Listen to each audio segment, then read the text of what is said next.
In the academia, we have grades. Is that true? F, E, or P, C, B, and A. I think that those are the general grades. When somebody gets F, I think P starts from 40 in most institutions. You can get 38. 38 is not the same thing as 0. Yet 0 and 38 is still F. Are we together? Do we agree that 0 and 38 is still? Now if they ask you to stand according to how you failed, the person who got 0 will be behind. So you are in front of someone, yet if they say all those who got F stand here, you will be in the same category. So just because there is someone behind you does not mean you have passed. And they comparing themselves with themselves are not wise.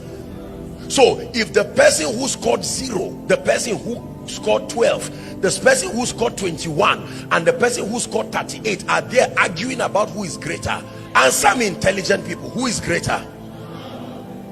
They all are still, they are still under F.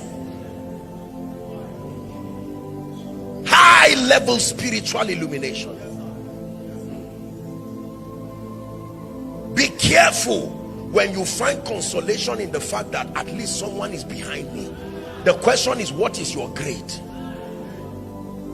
I can sing better than this, I can preach better than this, at least I have 100,000. And if you are just saying that to thank God for his mercies, that's fine. But you are saying that to endorse mediocrity.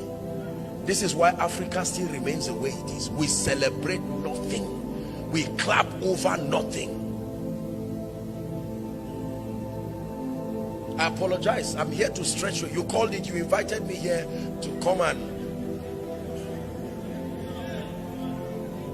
Are we together? Listen, can I tell you this?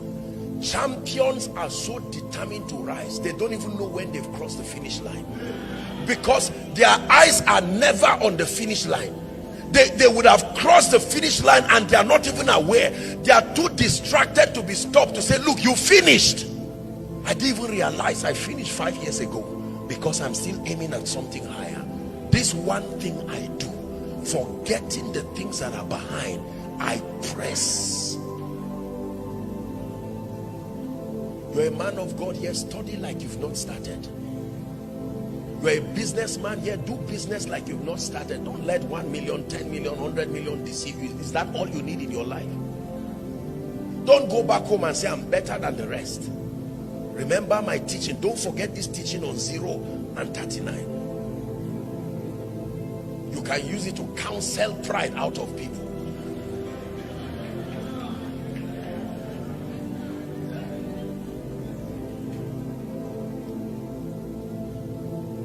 Many years ago, I schooled in a region where we used to do debates, this thing called debates. Remember, quiz and debates. And relative to the schools around us, they were not really very smart. It was a very simple area, and so if they heard that we were coming, it was like terrorists were arriving.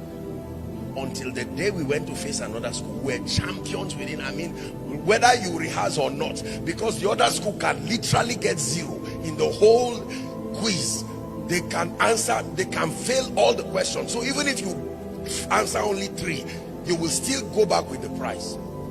We kept believing we were good, until now we went to do a statewide quiz and debate. Oh my God, we returned back to that school like we're returning from a funeral.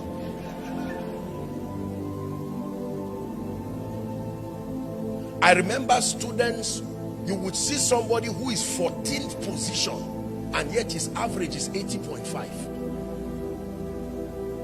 There are very good schools like that. You see somebody with 95%, yet his position is 11th in class. 95%. And you will see another school, somebody having 41 position, 41, maybe 50, and his 3rd position.